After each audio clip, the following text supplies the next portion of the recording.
a contest. Whoever can come up with the best name for our show, our segment, the prize will be nothing. You ain't getting jack shit. A big thank you and fuck you.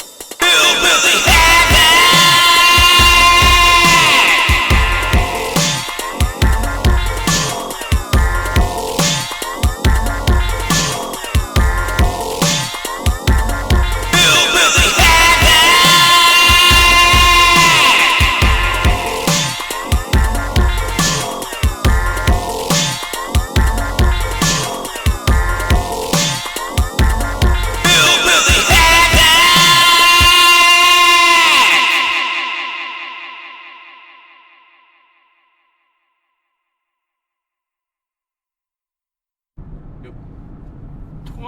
2020, here we have it. Back at it. Technically, this is our first episode of the year, because our actual first episode we put out was just a, just a lost/scratched episode, so we're back at it again with an actual episode. Did you have a good New Year and Christmas? Yeah. Okay. I was a little sober, but, you know. Well, we all know I didn't have a good Christmas because I just don't like Christmas. You know what I did for Christmas and Christmas Eve? I did laundry and I slept all day. Fucking Grinch. I mean, serious, that's all I did. Christmas Eve, I did laundry, cleaned my house, and then went back to bed after sleeping until like 5, 6 o'clock in the day. I did it the next day on Christmas too. Well, I went to my mama's house, you know, and ate Christmas dinner, blah, blah, blah, and all that. But besides that... Yeah, you left out the part where you beat it like a redheaded stepchild. Well, yeah, besides that. Then New Year's Eve, we had a Whose Line Is It Anyway and Rick and Morty marathon. So, I mean, nothing really too special. I played around with the kids and had, Daddy open this, Daddy open that. Making a mess with all the wrapping paper and... Yeah. So... But... interesting episode I figured we'd do. The rise and fall of one MTV. Because let's be honest, I know when growing up, you know, in the 90s, in early mid 2000s and all that, my TV kind of stayed on MTV. Yeah, for the most part. MTV and Comedy Central That's throughout the 90s. Say Comedy Central. Which, that's another one we could do the rise and fall of, because Comedy Central is just not like what it used to be. Yeah. But, MTV. And they're both owned by the same parent company, too. Are they really? Viacom. Are they really? Yes. Oh. They're kind of like the Disney. Yeah. Like, Disney owns everything, and soon they will own just about everything, movie-wise. Yeah. The house that Mouse built. Yeah, sooner or later, there will be no trying to get the rights to this character and that character. They'll own it all. Yeah, because they'll own everything. I mean, like, you'll still have, you know, like Sony and... I'm telling you, I really do believe it. Well, I don't think Sony is going to get bought out by Disney/Marvel just because of the whole thing with Spider-Man. I think just in spite, they're not going to do it. Too, I don't know if they truly...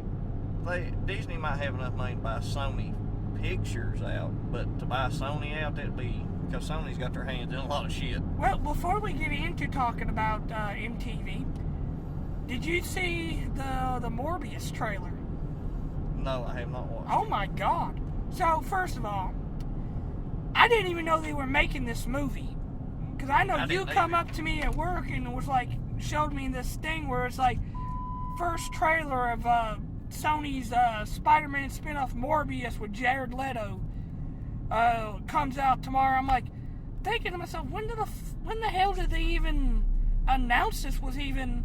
Yeah, I don't remember. They didn't even say anything at Comic-Con. I think they kept it hush-hush. So yeah, they had to kept that hush-hush. And I'm not going to lie, I'm watching that trailer. I don't hate Jared Leto. We both agreed we don't hate him. We just didn't like his Joker, and like we both said, it really didn't give us enough to go on about his Joker. So, but anyways, you listen to our Comic-Con. I think it was where we talked about that. I think so. Well, we brought it up a couple different times. Yeah, but I'm not gonna lie, Michael Morbius has always been kind of like my favorite. I wouldn't say he's an obscure Marvel villain, but, well, really, he's kind of like an anti-hero sometimes, like Venom. He's been a villain, but then he's been a hero, and I don't know. But I always thought I would love to see Morbius in a movie. I always would love to see that. And now we're getting a standalone movie. And I'm not going to lie, it looked really good. That's a character I know nothing about. So. Oh, man. He was really made popular mostly in the 90s Spider-Man animated series. I mean, he had his run in the comics and stuff against Spider-Man, but he really didn't grow to popularity like he was now until the old 90s Spider-Man animated series. Okay. That's when he really started, like Kraven the Hunter. He was another one that, why he was popular among comic book guys, not too many people knew about him until really the 90s animated series come out. That's when he started getting more popular too. So, kind of like Mysterio in a way. I think Mysterio was kind of like that too. Okay. But it looked good. It looks promising. Yeah, it looks promising. I'm gonna give it a whirl. I mean, it's Morbius. It's Marvel. So it does take place in the Spider-Man universe. So it does take place sort of in the MCU, but it also sort of takes place in their Venom universe. They got that kind of fucked. Which they say Venom kind of takes place in the Spider-Man universe too, sort of. So they all kind of take place in the MCU somewhat, I guess. Yeah. Because they said that Morbius is going to be set in the same universe as Spider-Man. So therefore, it's got to take place somehow in the MCU.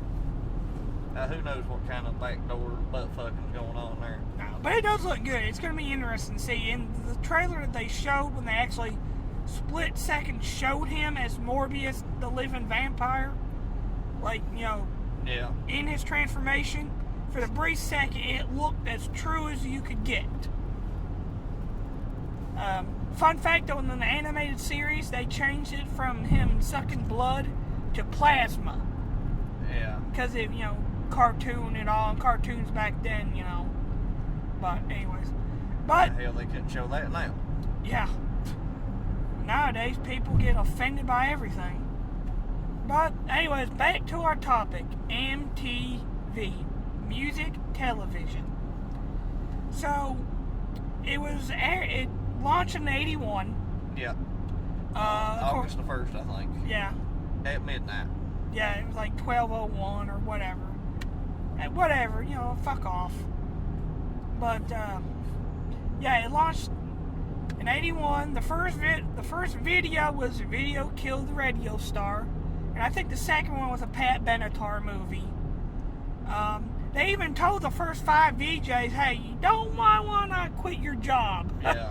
Because we don't know if this is going to work. They didn't know whether this shit was going to work or not because they were really in uncharted territory. Yeah, nobody had even heard a channel of a showing music video, or which I guess they did make some before that, but where would you actually watch them? Exactly. I mean, this was the very first of its kind, and of course we know it did pan out. It did work, but they told them don't quit your job, and so. My first memories of MTV, I don't remember the Arsenio Hall show. I know it's very popular. I don't remember ever watching Arsenio Hall. I know it was on around the time, My first memory of MTV. Can I take a guess? Yeah, go ahead. I'm going to take 2 guesses. It's probably the 2 same in mine. Liquid Television and Singled Out. Liquid Television, yes, but there's one actually before it. I'm just barely old enough to remember it. It was from the VMAs, and they were dumb enough to to have Andrew Dice Clay there, like hosting or doing a bit. Yeah, That's yeah. when he got banned from MTV for life. Yeah. Andrew Dice Clay. I don't remember that, but then again, Whoever the fuck thought that was a good idea, I mean, honestly, he's the most foul-mouthed comic. Well, can you really say that? I mean, Richard Pryor, well, not even Richard Pryor, Bob Saget's bad. Andrew Dice Clay, if you haven't watched him, you need to go back and watch some of his old stuff. It's been a while since I've watched anything Andrew Dice Clay. I mean, he was known for looking into the audience and go, oh my God, look at the lips on that one. Yeah, is he the one that did the dirty nursery rhymes? Oh, yes. I remember one, it was like Jack and Jill went up the hill to fetch a pail of water. No, Jack and Jill went up the hill both with $1.25. Jill come down with $2.50. What a fucking horror. And then there was one, the itsy bitsy spider came down the water chute and said, hey bitch, what's in the bowl? Or something like that. That's Little Miss Muffet. Oh, Little Miss Muffet, yeah. Whatever the fuck it is. He's changed that up over the years. I think the last iteration of it was Little Miss Muffet sat on her tuffet, eating her curds and whey. I completely got those nursery rhymes wrong. And goes on something about her farting or something. Is he still alive? Yeah. He's still doing stand-up out in fucking Vegas, or was. I thought he was dead. Nah, he's still alive. Oh, well. It woke up the spider who was deep inside her and said, hey, free electric and gas. That little boy Blue, he needed the money. Wow. Anyways, so... And this kind of ties into it. Have you ever seen one of his few movies he put out? I didn't know he did any movies. One's called The Adventures of Ford Fairlane. It's about the same time he got banned from MTV, as a matter of fact. Well, that could be one of the reasons why he got banned from MTV, too. It had Robert Englund in it. Ah, good old Robert Englund. Gilbert Gottfried. Ah, shit. Wayne Newton. Rip Wayne Newton. That's kind of an odd pairing. You listen, you're like, Gilbert Godfrey, and then you're Wayne Newton. It gets like, better.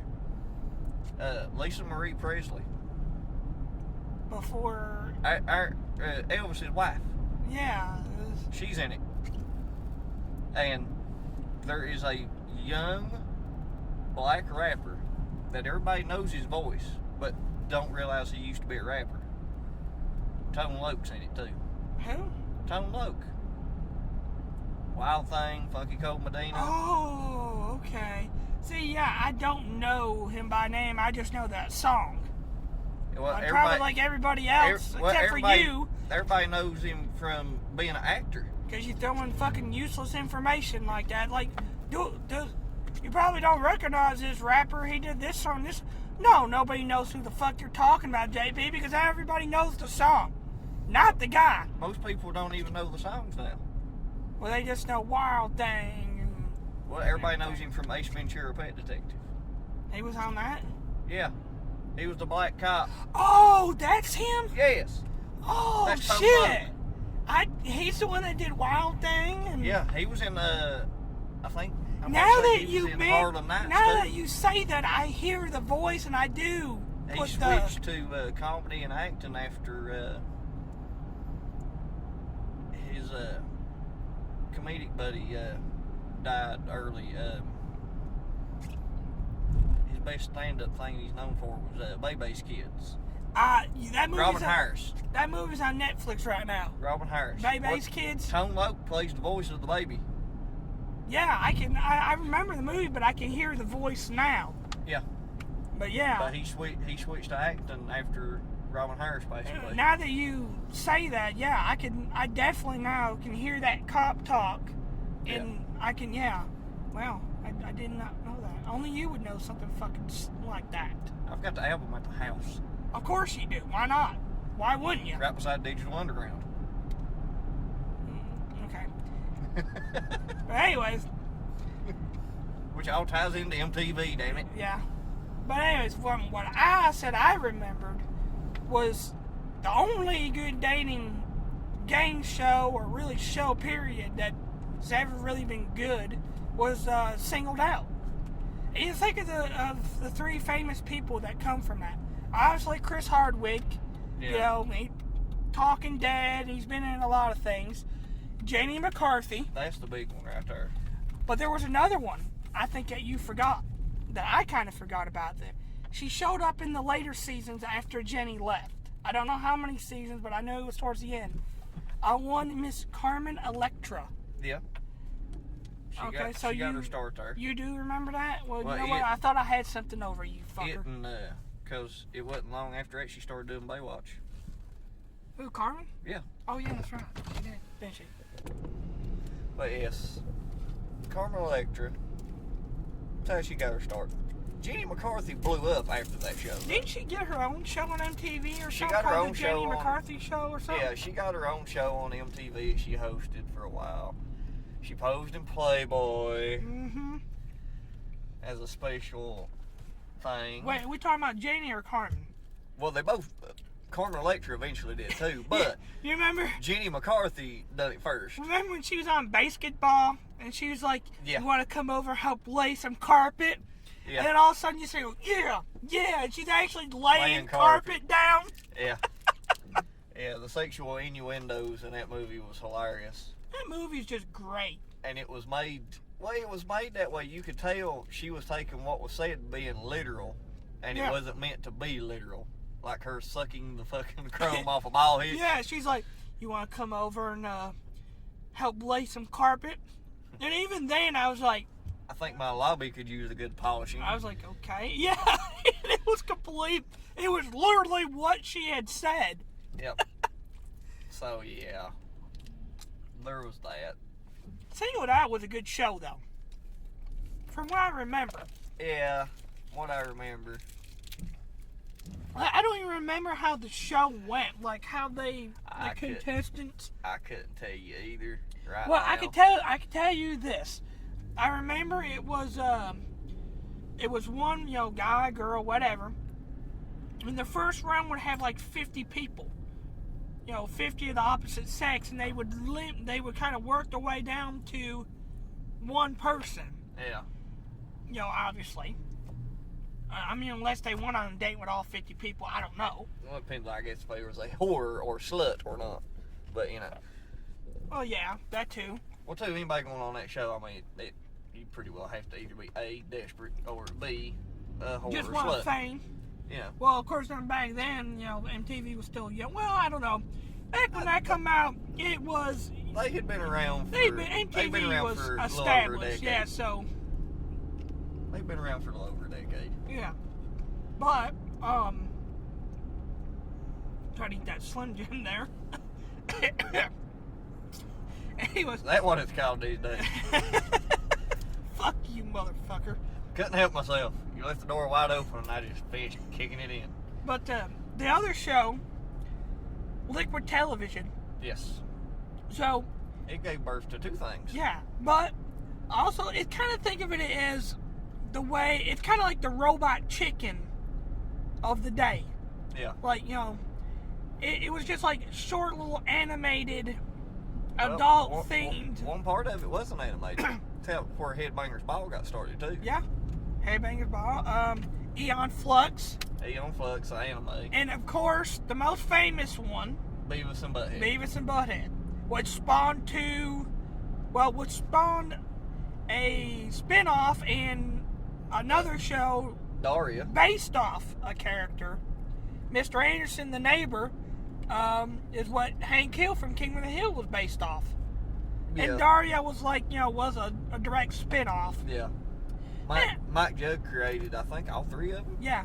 Man, Daria was more centered towards... That was more targeted toward the female audience. Yeah, I tried watching it just because it was Daria and it was, from Beavis and Butthead. I was like, this is not towards it wasn't made for us.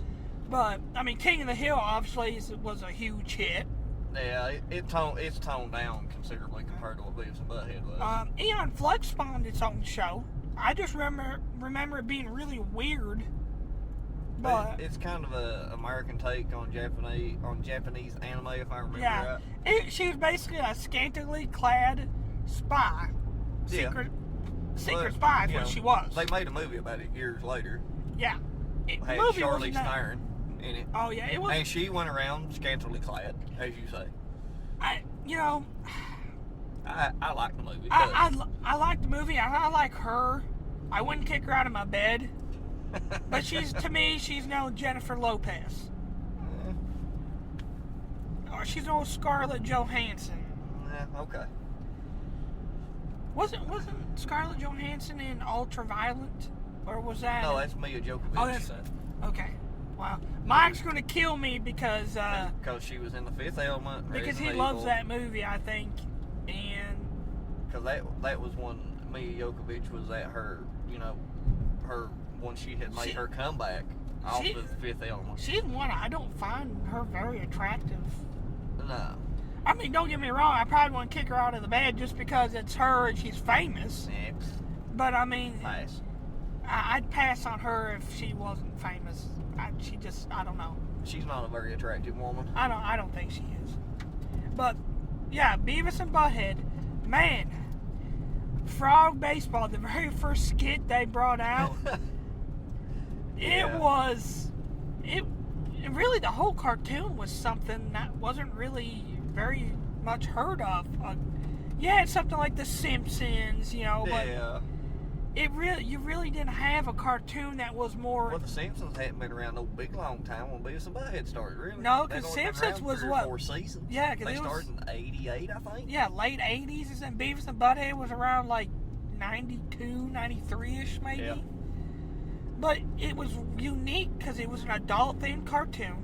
There wasn't too many of them around. And nowadays you got like American Dad, Family Guy, Robot Chicken, Rick and Morty. Yeah, because really about all you really had was Ren and Stimpy and... And really, Ren and Stimpy was not even... It was on Nickelodeon. But it was targeted more toward adults. Yeah. But it's... Well, and you know what else? I can't remember if it come on Liquid Television or not. But it's another show me and you both enjoy. Celebrity Deathmatch. Oh yeah, I remember Celebrity. I don't think it come on Liquid Television. I don't think it started. Yeah, it started late. It was late '90s because it did start around the Attitude Era. Yeah. Because I remember Stone Cold being. Well, yeah, that was after they'd done a couple of seasons though. No, he was in the very first. Was he? Yeah. See, I forgot.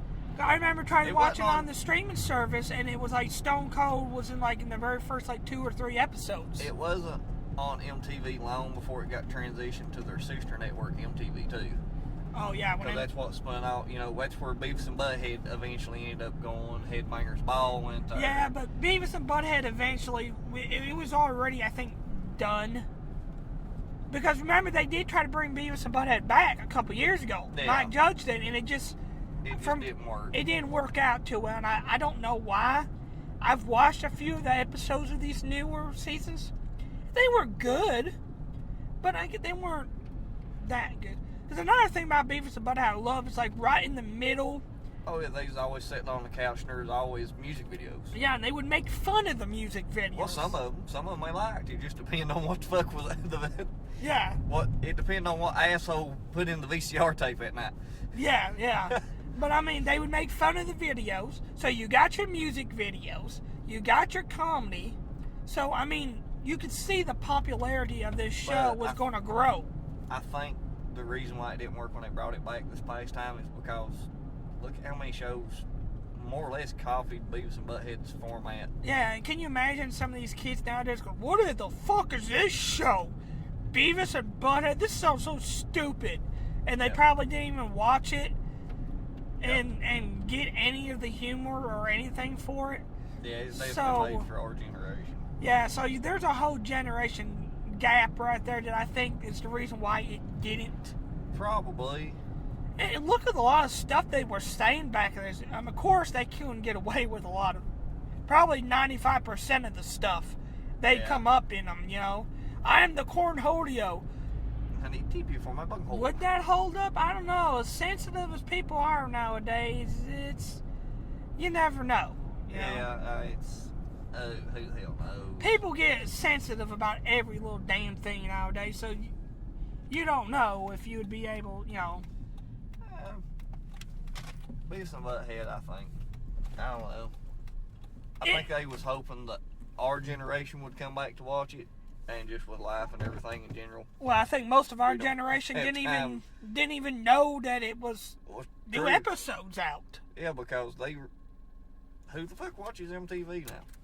Well, that's Even when they exactly put that why out. we're doing this episode. Well, yeah, true. Well, Beavis and Butthead, they played a lot of, Metallica, AC/DC, the hair metal. They had the shirts, Yeah. Well, they did play, Cher and the all kind of pop style. And they I would, guess you could say, and they would make fun of it a lot. Oh yeah. But there's one thing you didn't see a whole lot. You never seen it on Beavis and Butthead that I'm aware of, and for a long while you've never seen it on MTV. The only was rap or a black artist. Like Yo MTV Raps and stuff like that. Because the only artist they played at the time was Michael Jackson. Yeah, because they didn't even play like Rick James. I think I was reading like Rick James was kind of like, they considered their channel more like rock oriented. Yeah. So they really did. I mean, they had to play Michael Jackson. It's Michael Jackson. I mean, of course, Yeah, he was huge at that time. Oh, So yeah. Of course they played him. And at that time he had started, his skin disease and stuff had started kicking in, and he got lighter and lighter. Yeah. So, I'm not going to say they're racist, but damn it, they appear racist. Even though they said they were trying to be just a rock oriented, and rap didn't really fit into it. Oh, eventually later they ended up, the first place I saw Sir Mix-a-Lot. Yeah. Baby Got Back. Um, Public Enemy, Bring the Noise. NWA. And, Yeah. Ice Cube, Dre, Snoop Dogg. Yeah. And like I said, Yo MTV Raps become a thing where it just... Yeah. And I believe, I'm trying to remember, I remember being in middle school and they had another, I think it was just rap-oriented countdown show. I think it was called MTV Jams. I think so. And if I'm not mistaken, it was hosted by Tyrese. A lot of people don't realize this because of the generation gap, but a lot of these people nowadays recognize Tyrese as an actor. Tyrese did not start off as an actor. My daughter recognized him as an actor. Right. And he's not. Started off as an R&B VJ.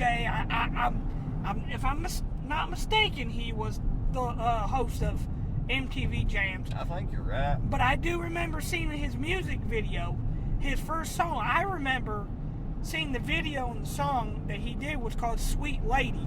Now, I can't believe I remember this, but that's where I remember Tyrese from. Yeah. Was that? Well, it wasn't too long after that, him and Snoop Dogg both starred in that movie Baby Boy. Yeah. Yep.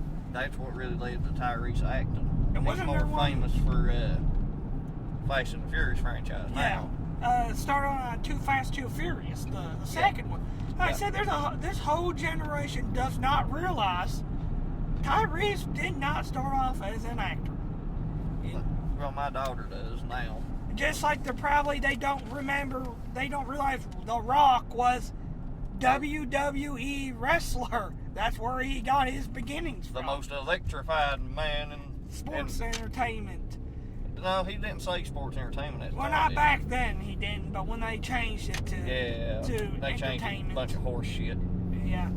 So, But yeah, he started out as Rocky Maivia. yeah, Rocky Maivia. He had he was going to be kind of like, because I believe it was his wife's side of the family is related to the Wild Samoans. No, he is. I thought it was his wife's side, and because his dad is Rocky Johnson, Yeah. who, rest in peace, he just passed away. Yeah. Sad, because within 1 week we lost two greats in Rocky Johnson and Kobe. So, by the way, everybody who yells Kobe every time they take a shot, I seen a meme about this. It said to all the people that yell Kobe when they take a shot, don't stop doing it. Keep the tradition alive. Yeah, see, I never was a big Kobe fan. I started off not liking Kobe when he first, started. This is back when I actually watched the NBA. But when Shaq and them left and he was the only, Yeah. he was still on the team, he matured into an actual, I mean, he was always great, but he matured as a player. This is all I'm going to say about the NBA. And the only time I'm going to say about the NBA. Kobe Bryant couldn't hold shit down if he played when Jordan played. Well, they did around the same time. I mean, no, I'm talking about back when, Oh, in Jordan's prime. Yes, in Jordan's prime when they'd hit Jordan in the fucking nose with the elbow and they never call foul. Well, the one thing I will say, Kobe was great.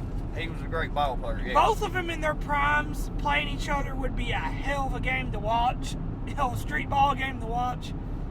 Kobe come from the generation when you were still able to hit, kind of like... You could throw elbows somewhat. They toned it way the hell down. Yeah. I mean, Jordan played with the fucking flu.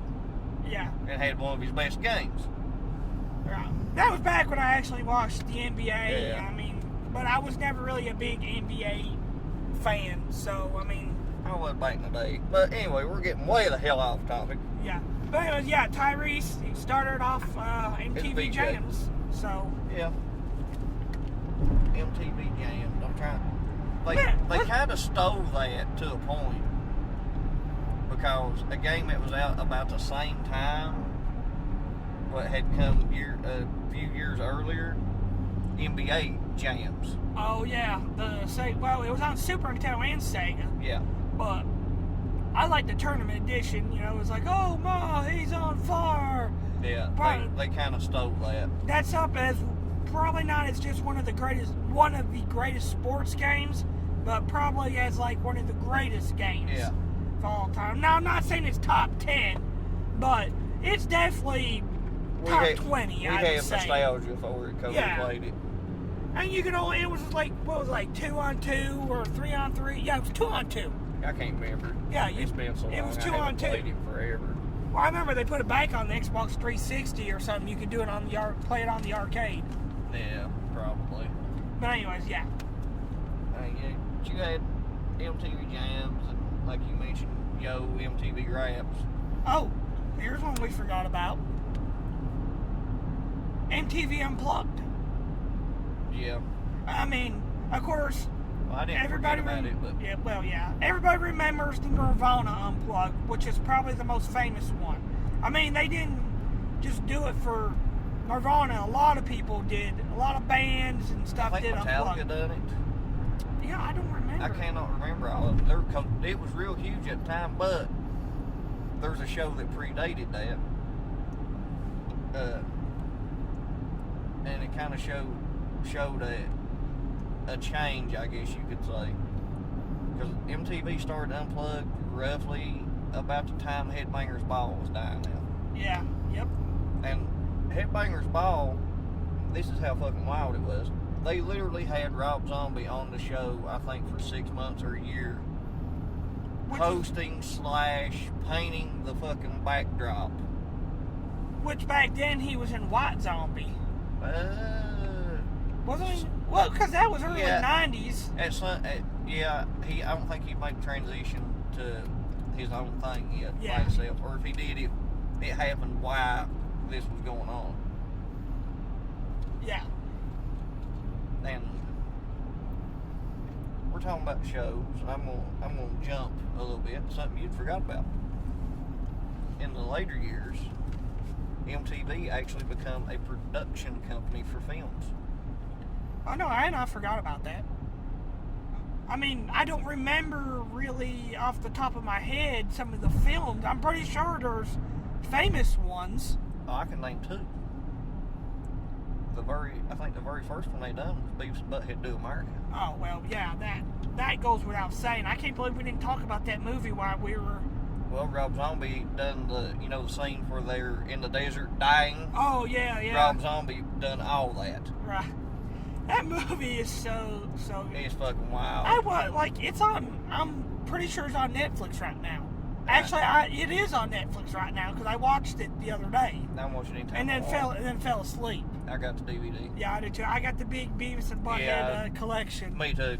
That comes with all the old seasons, the new seasons, and then the movie, Beavis and Butthead. You remember the Robert Stack did the detective. Yeah. And you remember the guy come out and goes, "Hey, they were whacking in that guy's camper," and he's like, I can't remember how he says it. Something about using his nouns or pronouns, and he's like, the camper that the guys were be whacking in. Yeah. Or he says it weirdly or something like that. Yeah, it's so fucked up.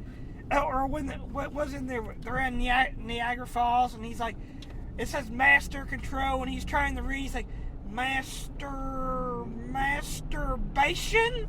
Yeah.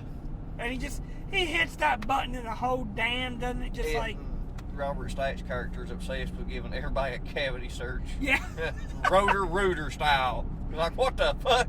He had the early workings of Hank Hill, Mr. Anderson that we were talking about. But the other movie, and you're going to kick yourself in the ass, that I remember off the top of my head, Varsity Blues. I've seen Varsity Blues. I have seen it before, but I haven't seen it since. I've only seen it the one time. But it was an MTV production movie. They made a bunch. Yeah, those are probably movies like Well, you just named two already that I could not remember after just telling you. All the Jackass movies, and by Grandpa. Well, let's talk about Jackass. Jackass become a very famous. Johnny Knoxville and all the fucking idiots. Knoxville, Ron Dunn, Steve-O, Bam Margera. Fuck. I can't even remember them all.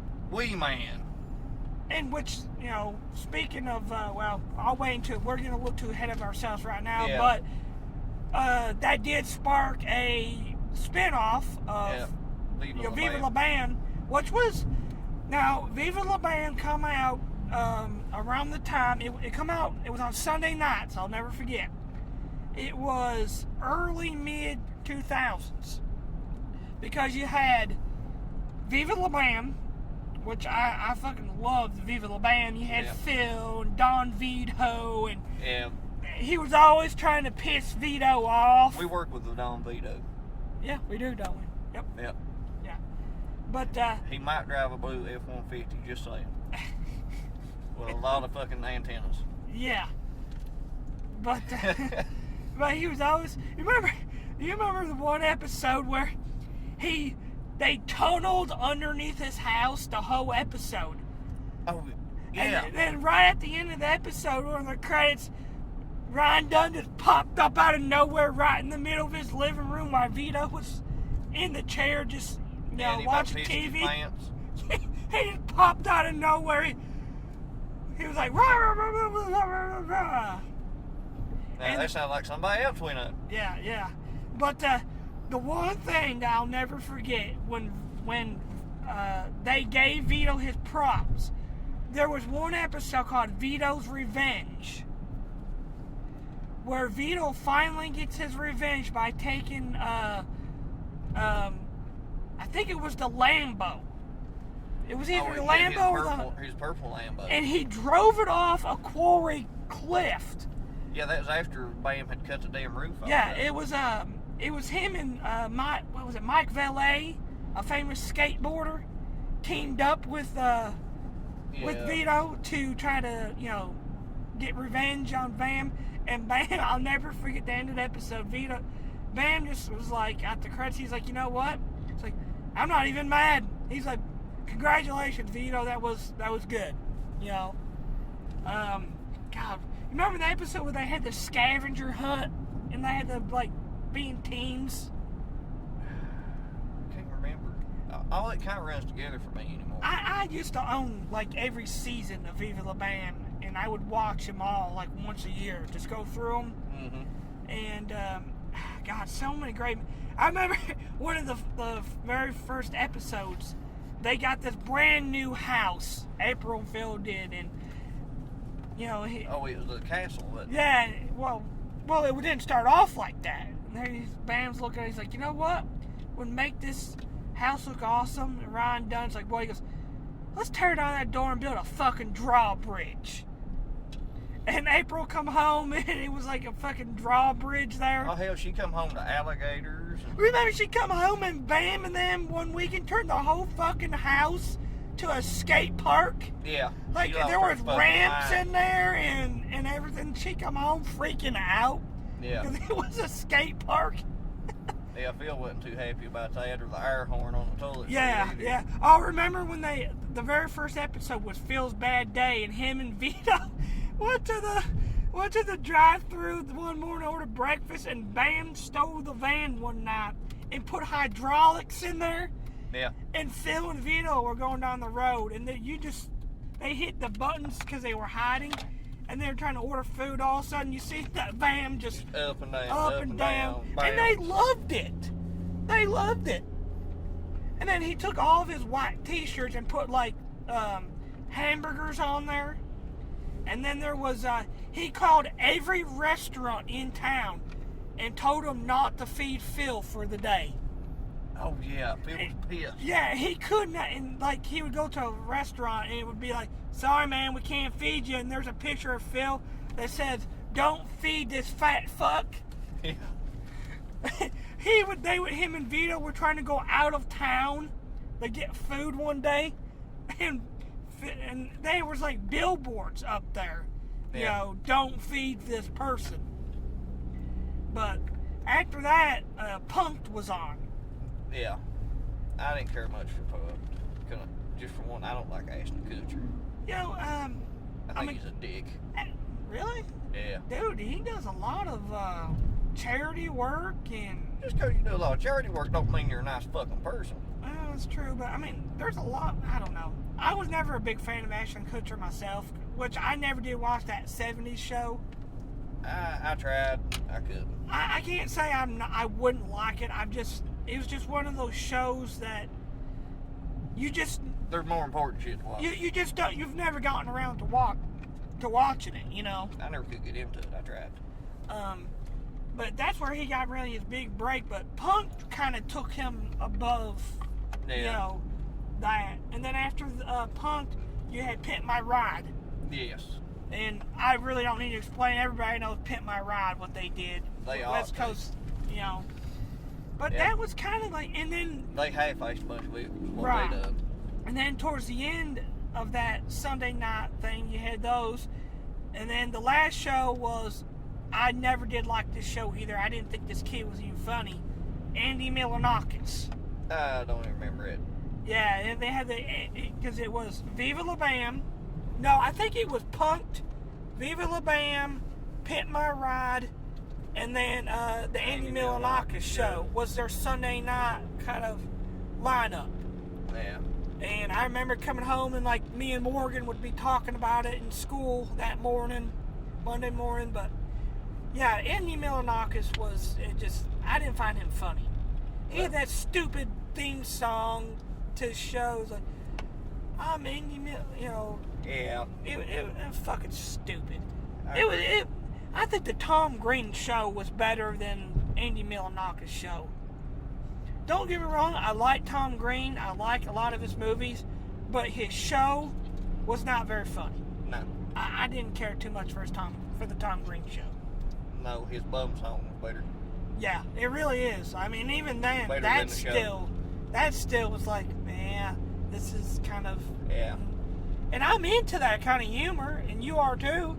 I don't know. Eminem done better making fun Yeah, of it. it's just those two shows just were not good. Well, I think the Andy Dick show was better, and I don't even remember it that much. Yeah, and Andy Dick he's Dick. Yeah, I don't even like Andy Dick either, but I think that was better than those two. But what gave rise to all them shows, I'm going to take you way back now, one was a gamble. The Real World.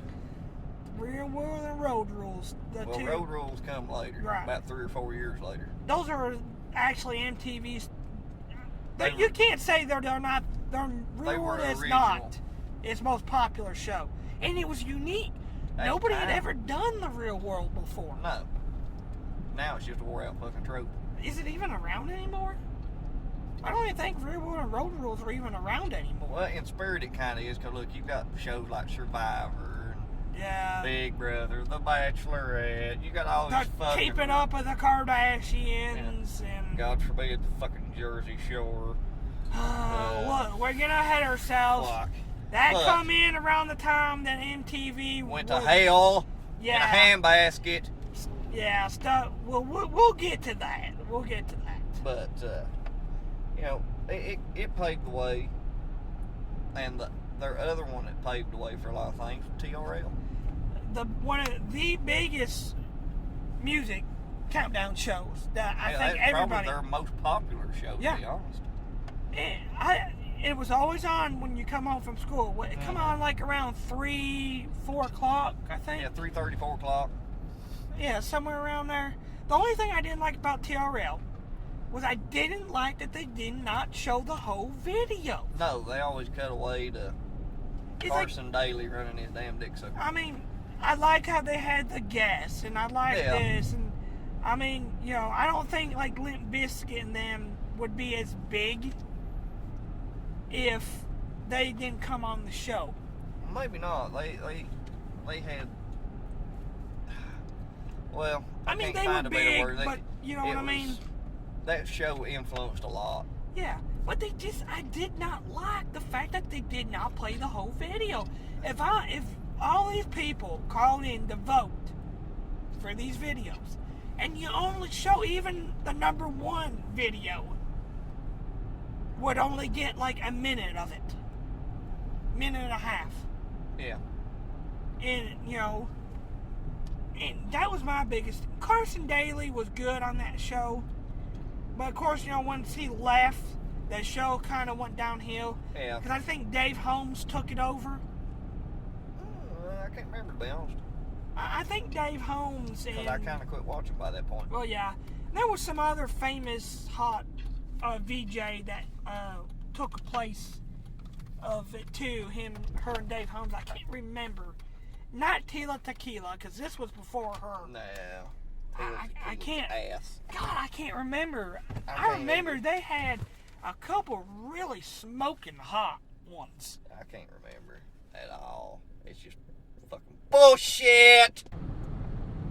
But switching gears, I'll go back to a show that a lot of people our age at the time, probably how they got introduced to this performer, was the Osbournes. That's how a lot of people probably got introduced to Ozzy. That was a big reality show right there. Even though I already knew who he was, and I'm pretty sure you did too. Oh yeah, I mean, and had been listening to him.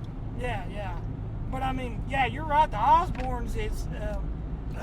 I mean, yes, Real World was one of their Real World and Road Rules was their biggest reality shows, you know. Yeah. But then here comes the Osbournes, and it completely changes. What I mean, if you think about it, they had a cameo in was it Austin Powers, The Spy That Shagged Me? Yeah. No, it was Goldmember, I think. I thought it was Spy That Shagged Me. It was one of the two movies. It's one of. That just gives you an idea, you know, how big they were as a show and a family. No, it had to have been around The Spy Who Shagged Me, which was 2, and Goldmember, which was 3, because The Spy Who Shagged Me coming out, it was late 90s? Early 2000-ish. Goldmember come out in early 2000. It was 2002 Goldmember come out. Okay, so it's probably like 99. And the only reason why I remember that... That may have been 2000. Yeah, because I was on vacation here when I went and watched it, and it was 2002. Okay. And I had not moved down here yet. Yeah. And I moved down here in 2003. Yeah. But I mean, that got a lot of people. And I mean, a lot of people our age figuring, you know, they probably got them listening to Ozzy, to be quite honest. Yeah. But for us, even fans, we knew who Ozzy was. Oh yeah. But we didn't know Sharon, his wife. That was the best Ozzy impression I could do, and his kids who were just. Yeah. I don't know. I mean, they have fell off the face of the earth. Those two kids have. I mean, they had. And Ozzy's struggling, but I mean that show was just. And the one thing the big thing I took away from that show is how this motherfucker can't say a single sentence, but can seem perfect. Well, if you understood his daily routine, you would understand why he couldn't. Well, I mean, yeah. He drinks like 2 pots of coffee a day, so many fifths of wine, and takes like so many, not Percocets, but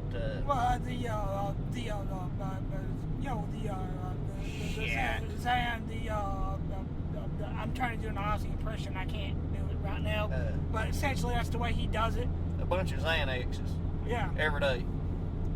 And he stutters and trips over words and gets tore out of hell, and it's fucking hilarious. We're trying to do Sharon, damn it! Sharon! But then when that motherfucker goes to sing, Crystal clear, yeah, it's just perfect. And don't sound like he's English at all. No.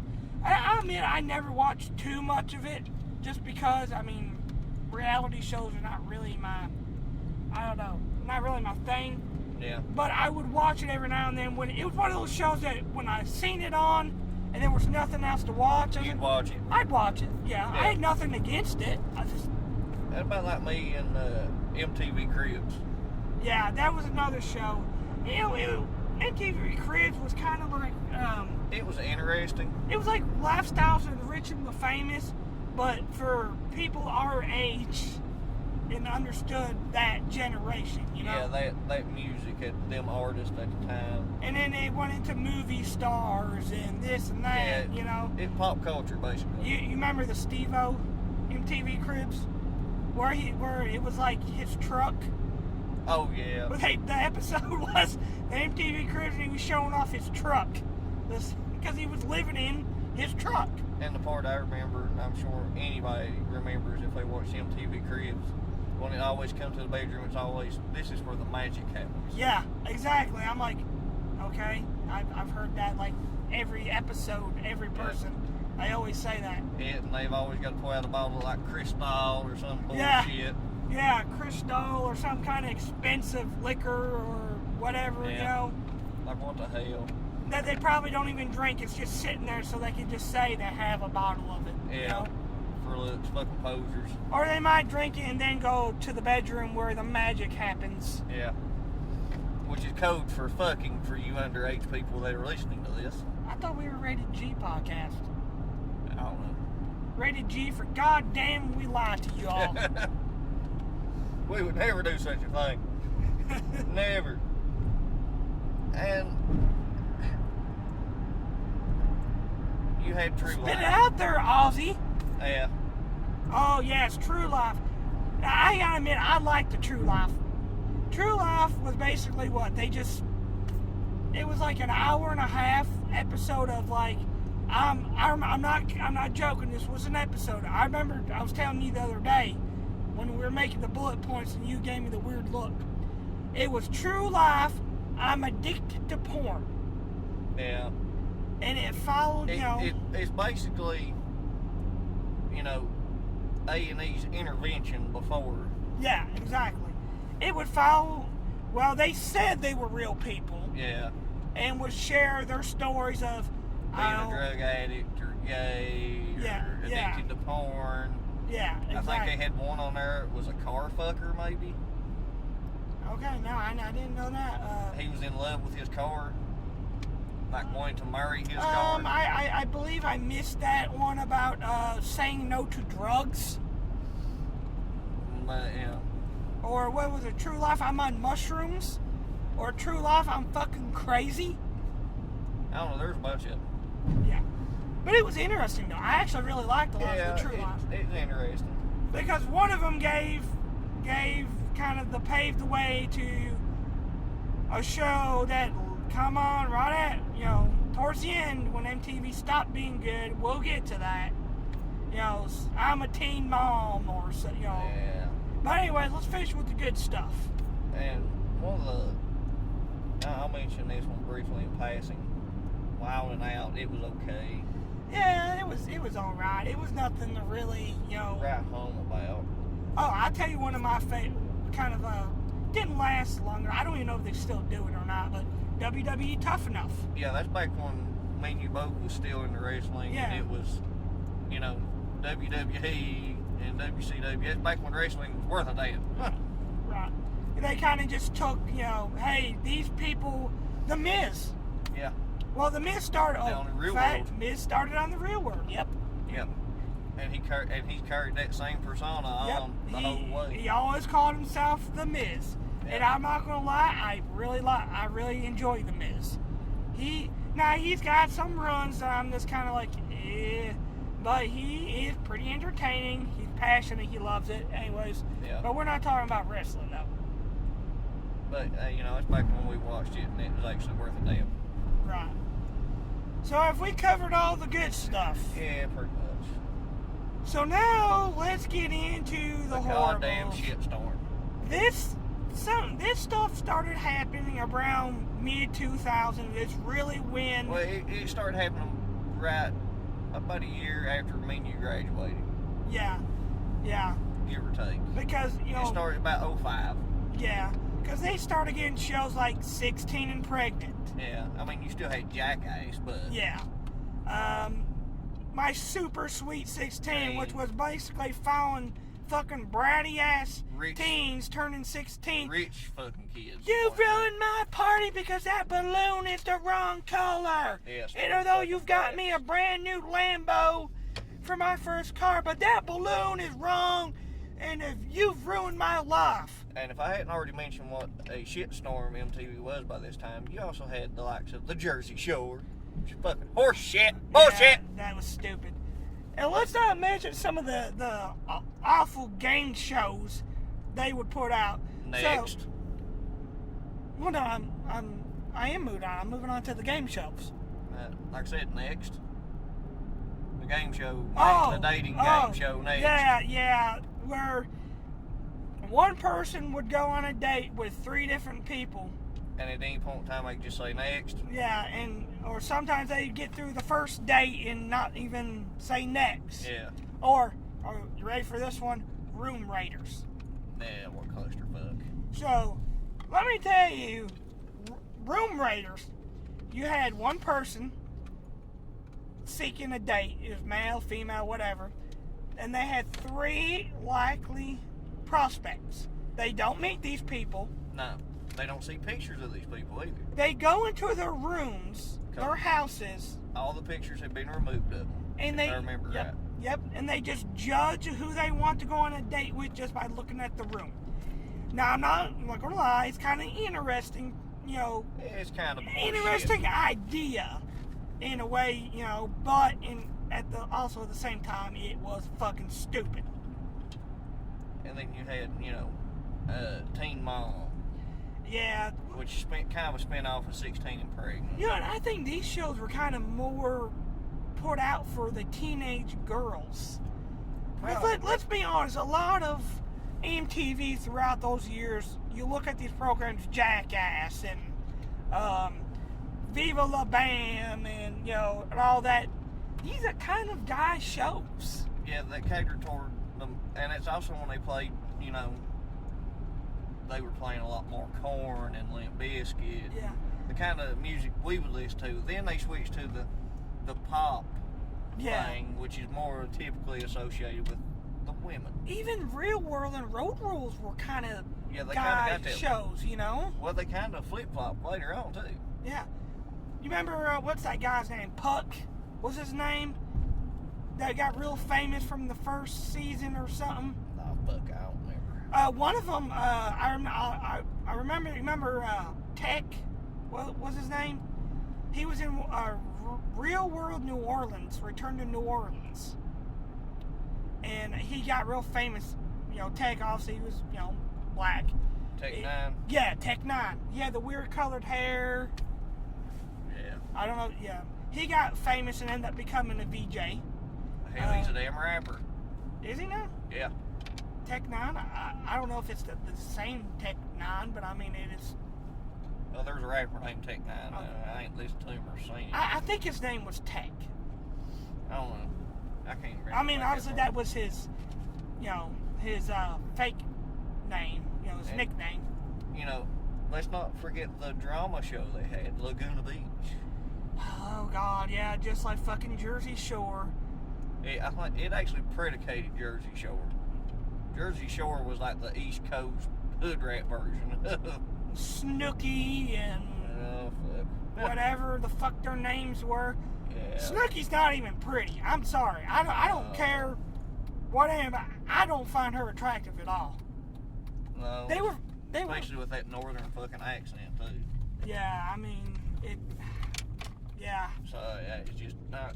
And you had sorority life, like I said. You had all this shit that catered toward women or females. And you know, I have no problem with catering to them because I mean you gotta By that expand time, your demographic.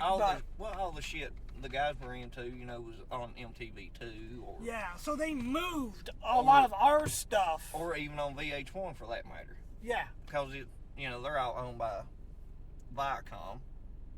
Yeah. So, it turned into a complete shit show.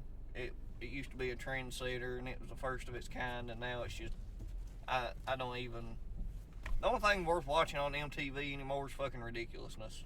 Yeah, pretty much, yeah. So. And that's just because of Rob Dyrdek. Yeah. What the fuck? Are you serious?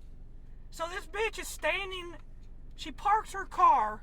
How many feet do you think away that ATM is from where she parked that car? 20 feet. 20 feet, and she's outside the car using the ATM, and her car parked 20 feet back, and now we're holding up the line. Why couldn't you just pull the car up a little bit? Well, maybe she's the passenger. Couldn't they have pulled up? Well, they probably could have. Why couldn't they do what, me and you do? I hand you my shit and tell you, here, Jeff, this is what I need out. Oh, no, that ain't even her car. She's parked way the fuck over here. Oh, my God. Oh, my... What the fuck? Fucking crackheads. Stupid fucking... Oh, my God. You know what? Ran over already. Because I'm about... Oh, God, stupid. Fucking crackheads. So, anyways, but yeah, that's, MTV, it's just ridiculous now. I can't even say the word. But that's all I watch. I mean, they don't even have Fantasy Factory. Here's the 2 shows I always see on, okay? 3 shows I always see on. Catfish. Bullshit. Yeah. Ridiculousness. Okay, I like it. And then I see, they got a new show that's kind of like Laguna Beach called Siesta Key. Fuck yeah. So those are the only 3 things I ever see on. The only 3 previews I ever see. Oh, I'm sorry, they play the Twilight movies. No, of course. No, I'm being fucking serious. The last month I've seen, if it's not those 3 things, it's Twilight. Yeah, they need to change their fucking name because it's not even music television anymore. Yeah. Well, I think they did. I think it's now media television or something like. I don't know. You're but fucking kidding me. I don't know. That's what I heard. That's unconfirmed, but. I don't know. It's sad because it used to be honestly, a popular network that Yeah. I actually enjoyed watching, and now it's just a fucking shit show. I mean, like I said, my remote, Comedy Central, MTV, Comedy Central, MTV. It was always flipping back and forth. That's what it used to be back in the day. And now both of those channels is just pretty well shit.